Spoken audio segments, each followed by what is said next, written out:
William Marshal, often called the greatest knight of the Middle Ages, was a model of loyalty, courage and skill. His unmatched prowess in tournaments and battles earned him widespread respect, while his integrity and loyalty made him indispensable to the crown. He is known for his honor, tactical brilliance and unwavering commitment. Let's delve into William Marshal, discover what gave him that reputation, and if he deserves the title. The greatest knight. Born around 1146 or 1147 to John Marshal and Sybil of Salisbury in Wiltshire, England, William came from a noble but not extremely wealthy family. His father, John, was a staunch supporter of Empress Matilda during the civil war known as the Anarchy, which pitted her against King Stephen. When William was about 5 years old, he became a pawn in this struggle. His father had fortified Newbury Castle, and King Stephen captured young William, threatening to hang him unless John surrendered. John famously replied, "I have the anvils and the hammer to forge still better sons." Fortunately, William was spared. William's survival was attributed to King Stephen being charmed by the boy's innocent questions. This moment became a defining episode in his life, showing the ruthless political nature of the period and the importance of survival. When William was 12 or 13 years old, he left England and went to Normandy to receive a knight's education under William of Tankerville. This marked the beginning of his journey towards becoming a tournament champion, as he discovered his passion and honed his skills in the process. In 1166, at around 20 years old, he completed his training as a knight and experienced his first taste of battle in a skirmish in Neufchâtel. According to his biographer, he performed exceptionally well. Still, he also had a lot to learn. He didn't take any loot or prisoners, but he himself was injured, his armor was damaged, and his warhorse was killed. But he would learn from this experience. As the conflict that led to the skirmish subsided, the size of the Tankerville retinue decreased, and Marshal was left without a warhorse or a lord to serve. It's unclear whether his change in fortune was due to a disagreement or simply a matter of practicality. Instead of returning to England, William sold his new cloak, which he had received when he was knighted, to purchase a pack horse and set off on his own. But because of his connection to the household, William was permitted to attend a tournament with the retinue. Marshal performed admirably, winning 4 war horses and several other horses and equipment as prizes. Equally important, he earned the respect of his peers. William remained on the tournament circuit for at least a year, and, despite a few setbacks, earned enough money to return to England in 1168. After his return, William sought a position as a knight under his uncle, Earl Patrick of Salisbury, and soon joined Salisbury and King Henry II on a mission to France. They aimed to confront local Lusignan warriors. The Lusignan family, a powerful noble house in Poitou, France, challenged Henry's authority in Aquitaine. Later that year, Patrick was escorting Queen Eleanor of Aquitaine on a journey, and Marshal was part of the escort. They were ambushed by Guy de Lusignan, who was trying to capture Queen Eleanor. Eleanor was swiftly taken to safety. Salisbury and his knights fought back, but Salisbury was mortally wounded during the retreat. William, enraged, fought fiercely until a concealed lance wounded him severely. He was taken prisoner and held for ransom. William managed his wounds with makeshift bandages until receiving proper care from a supporter's wife. This act of kindness probably saved Marshal's life, as an infection would likely have killed him. He was eventually freed by Queen Eleanor, who seemed to be captivated by stories of his valor and bravery at the ambush. For the following 2 years, he stayed in Eleanor's service, participating in jousting tournaments and enhancing his renown as a knight of chivalry. Henry, the young king, the son of King Henry II of England, was crowned in 1170 at the age of 15. Young heirs were sometimes crowned during their fathers' reigns to ensure dynastic continuity. This symbolic act was meant to secure the succession and create a smooth transition of power. Henry II appointed Marshal to serve as the martial tutor for his son, Henry the young king. Despite being crowned, the young king lacked land, income, or significant authority, and struggled to rule in his father's absence. Disillusioned, he became receptive to rebelling against his father, Henry II, with encouragement from his inner circle. Not much about William's activities besides his loyalty to young Henry during this time is known. In 1173, the young king rebelled, which included his mother Eleanor, brothers Richard and Geoffrey, and support from Louis VII of France, and focused on an invasion of Normandy, but was unsuccessful. The conflict ended with Henry II's victory and a peace treaty on September 30th, 1174. King Henry II pardoned most of the conspirators, including Marshal. After the failed rebellion, the young king became disillusioned with politics. Subsequently, he and William turned their focus to participating in tournaments. During this period, William Marshal became one of his closest companions and tutor in chivalry. Chivalry refers to the code of conduct associated with medieval knights and nobility. It was tied to military skills. This involved proficiency in battle, loyalty to one's lord, and the defense of one's land and people. It was also linked with Christian morality. Knights were expected to protect the weak and fight for just causes, especially women, children, and the clergy. The chivalric ideal of the defender of the innocent became a hallmark of conduct. Additionally, a knight's honor was paramount. Keeping one's word, showing mercy to defeated enemies, and maintaining personal integrity were all central tenets. Following the conflict, the relationship between father and son remained strained. Henry II closely watched William and the young king. However, they eventually sought and were granted the freedom to journey across Europe to engage in knightly contests. Between 1176 and 1182, William and the young king gained fame in European tournaments. Tournaments were seen as suitable occupations for bored warriors and younger sons, and as a way to train for war. Here, William and every knight participating honed their battle skills, fitness, and strategy. Marshal had an imposing figure with strength, speed, and agility.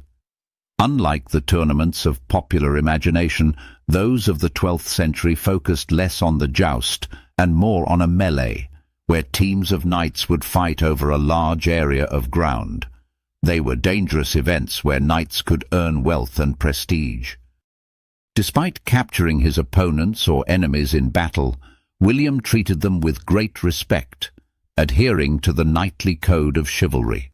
He released them for a relatively modest ransom, showing his generosity and magnanimity.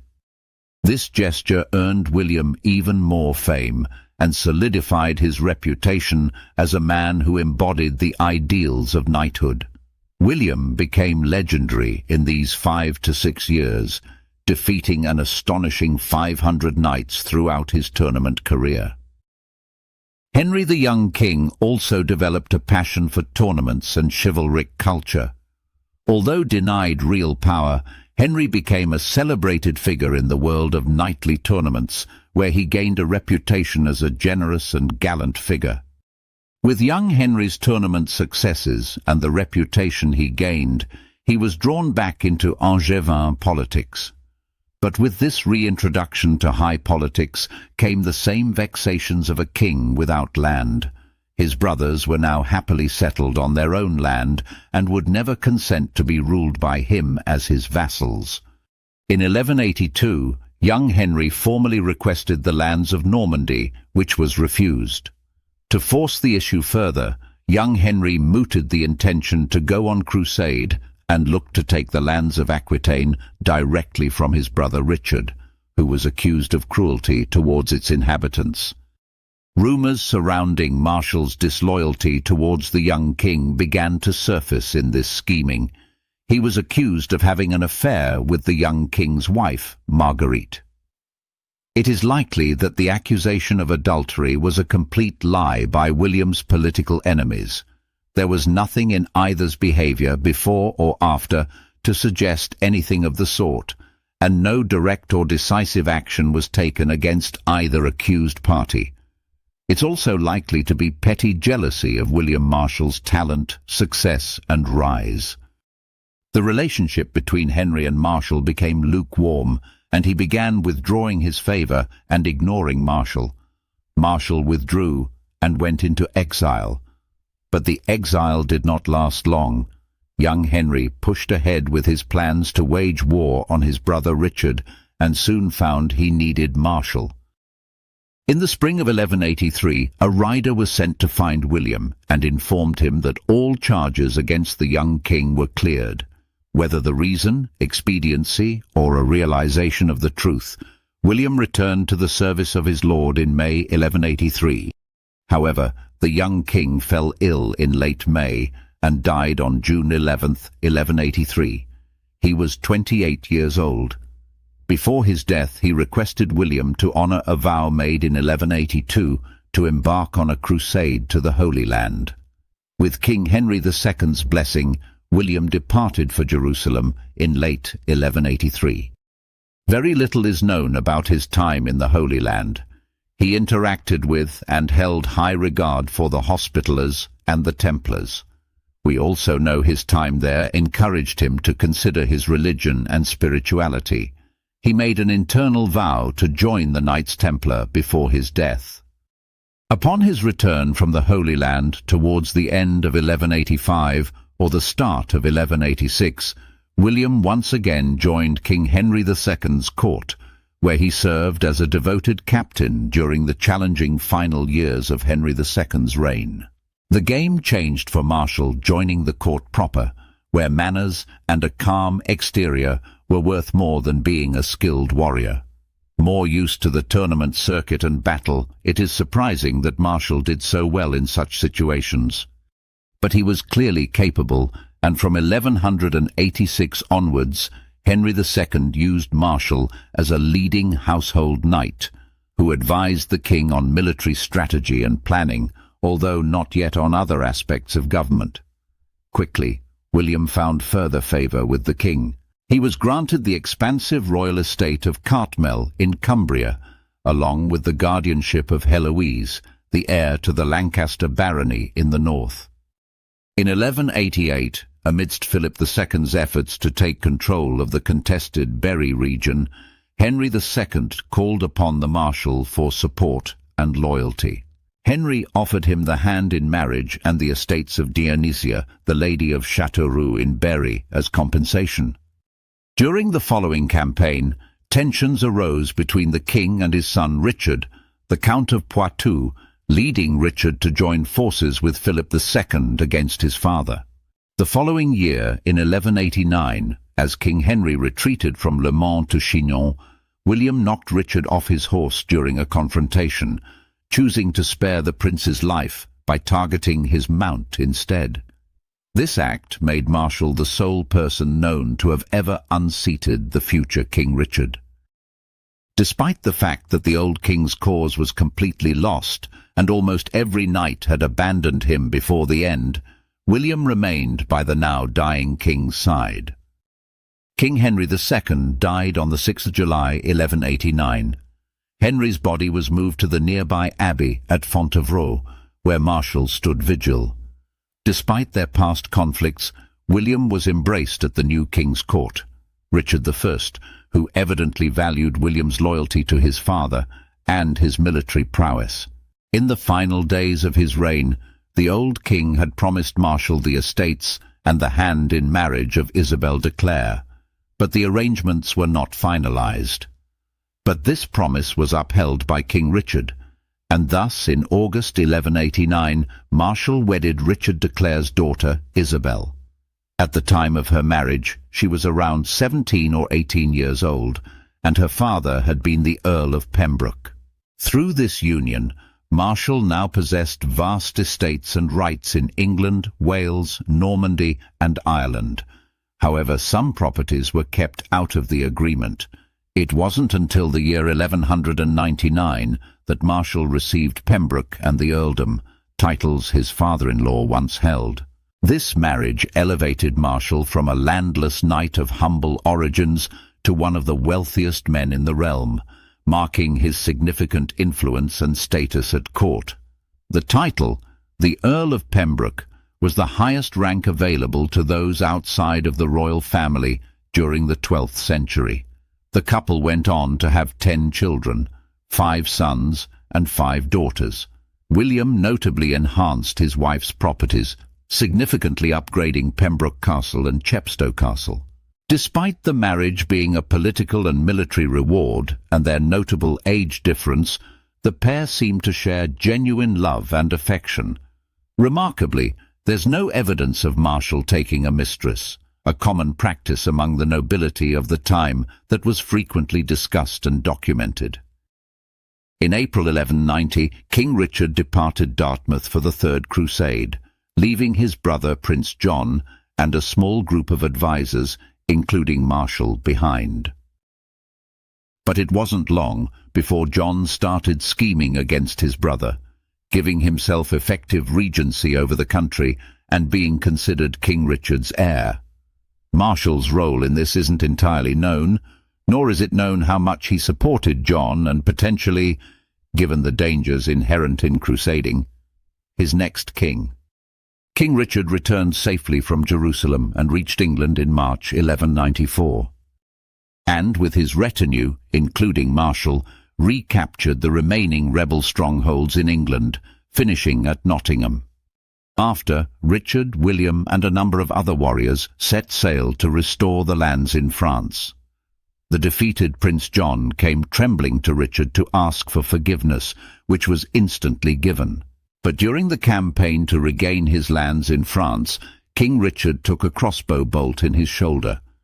Although the bolt was removed, the wound turned gangrenous, and on the 6th of April 1199, King Richard I, the Lionheart, died.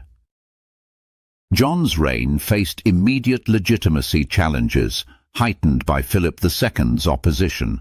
In 1202 and 1203, King John and Marshal attempted to defend French territories, briefly succeeding at Mirebeau.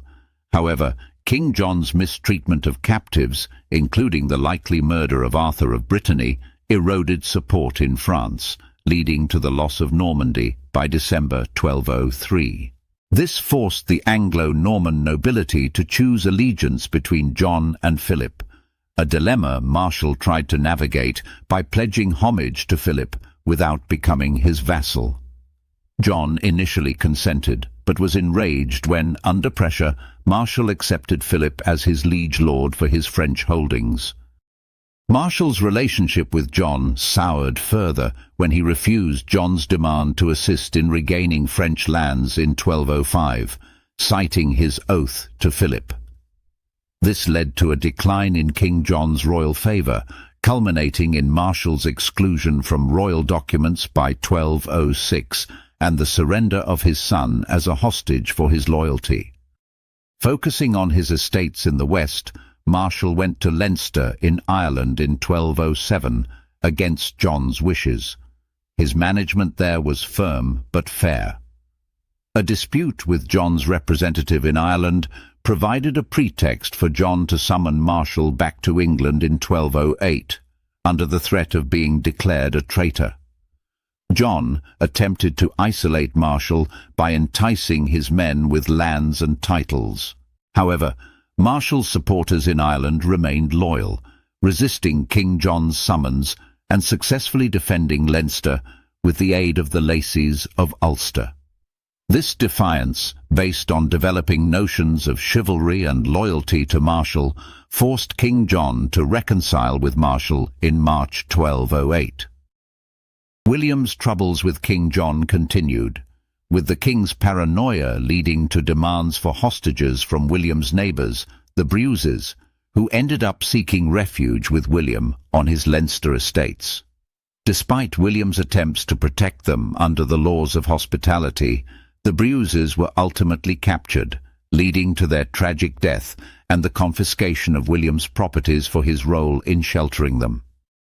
King John's tumultuous reign was marked by revolts, assassination plots, excommunication, and increasing disapproval of his personality and reign. However, William remained among the few nobles still aligned with the king. In a significant demonstration of loyalty, William pledged his support to King John in 1212. Yet, with this loyalty, Marshal was able to play a crucial role in the negotiations that led to the Magna Carta, earning recognition as one of its main architects. But King John failed to uphold the Magna Carta, which led to war, but Marshal stuck by John until the end. King John died of dysentery on the 19th of October 1216. Before he died, John gave the care and well-being of his son and heir, the 9-year-old Henry, to Marshal. The loyal Marshal could do little else then, but risk his estates by favouring Henry's claim to the throne when a considerable portion of England favoured the French king Philip II. Henry III was crowned on the 28th of October 1216. Marshal took the role of regent and secular leader of the royalist cause the following day. Regents have been relatively common throughout English history. A regent is a person who temporarily governs a country on behalf of the monarch when the monarch cannot fulfill their duties. But a crown did not secure a kingdom. Prince Louis of France, King Philip II's son, had been invited by rebellious barons to claim the English throne. Marshal now had the task of convincing the rebels to support the new child king. At first, neither the rebels nor the Capetians relented, and Henry III was close to broke. To help solve the latter problem, Marshal sold several royal jewels to contribute to the defence of castles such as Dover and to pay for mercenaries. As an enticement to the rebels, in 1215, Magna Carta was reissued, and rebels wishing to rejoin the royalists were offered amnesty. Despite this, Henry III was still in a precarious position, and Marshal realized the only chance of success was a decisive victory. Though he was now 70, Marshal saw his chance in a pitched battle outside the besieged royalist castle in Lincoln. On the day of the battle, Marshal divided his forces into 3 columns and launched a coordinated assault on the besieging forces outside the city walls. He planned to drive the rebels back while forcing his way into Lincoln to lift the siege. Marshal led from the front, still a formidable figure despite his age. His cavalry charge broke the lines of the besieging forces, and in fierce hand-to-hand combat within the streets of Lincoln, the Royalists overwhelmed the French-aligned forces. The rebel army was routed, and many high-ranking rebel barons were captured. The French commander, Thomas of Perche, made a last stand outside Lincoln Cathedral and, according to the biographer, landed 3 heavy blows on William's helmet before he was killed with a spear through his visor. The victory at Lincoln was decisive. It shattered the rebel coalition and undermined Louis's claim to the English throne. Shortly afterwards, the French fleet was defeated at the Battle of Sandwich, cutting off Louis's supply lines from France. These victories paved the way for the Treaty of Lambeth later in 1217, where Louis renounced his claim to the English crown, recognized Henry III as king, and returned to France. William Marshal's victory saved the young Henry III's reign, helped preserve the Angevin dynasty, and ensured England did not fall under French control. His actions at Lincoln showcased his strategic brilliance and unyielding loyalty to the crown. William remained regent until early 1219. He did what he could to restore England's legal and financial system and its borders. Marshal is generally considered to have done well. There was no scent of overbearing tyranny, and only the barest hint of partisan self-service to Earl William's rule. He took custody of Gloucester Castle and the right of free passage of ships to the port of New Ross in Leinster. He also made sure those loyal to him were provided for. Young William Marshal, his son, was given Marlborough Castle. John Marshal, the illegitimate son of his late elder brother, oversight of the royal forests, and other followers, including his former squire Early, grants of land. Early in 1219, aged 72, after travelling from Marlborough to Westminster, Marshal fell ill, likely due to the wear and tear of a life filled with battles, tournaments, and the heavy responsibilities of governance. By the middle of March 1219, he knew his end was approaching. On the 20th of March 1219, he decided to move from London to his manor at Caversham, although he continued to manage state affairs from his bed for some weeks. Racked with pain and with no appetite, on 8th of April, William initiated a 2-day debate between the king and his councillors about passing the regency to someone else, and young King Henry III was eventually given into the care of the papal legate Pandulf. With the burdens of state no longer on his shoulders, Marshal could finally attend to his personal matters. He made arrangements for his wife's welfare for the remainder of her life, divided his lands among 4 of his sons, leaving the 5th to pursue a religious career, and ensured his 5th daughter had a source of income, as her sisters were already married. In early May 1219, Marshal announced his plans, and to fulfill his long-held wish to join the Templars. The Templar master came to Caversham for the induction ceremony. Marshal died on the 14th of May, at midday, after which his body was taken to Reading Abbey for a mass, followed by a procession to London on the 18th, accompanied by a significant number of barons. A second mass was held before his burial in Temple Church. During the funeral, Archbishop of Canterbury, Stephen Langton, wept and hailed him as the greatest knight to be found in all the world. William Marshal's death ended a remarkable career that spanned over 6 decades of service to his country. He lived through some of the most tumultuous events in English medieval history and played a pivotal role in many of them. His legacy as the epitome of chivalry, loyalty to the Angevin dynasty, leadership as regent, and his role in shaping the future of the English monarchy and the Magna Carta are all testaments to his lasting influence. Marshal was more than a knight. He was a statesman, a diplomat, and a stabilizing force in a kingdom that faced constant upheaval. His life and deeds continue to inspire admiration. He was undoubtedly a remarkable man, and I think we can say that William Marshal is truly the greatest knight of all time. Thank you for watching. Please like and subscribe for further historical videos.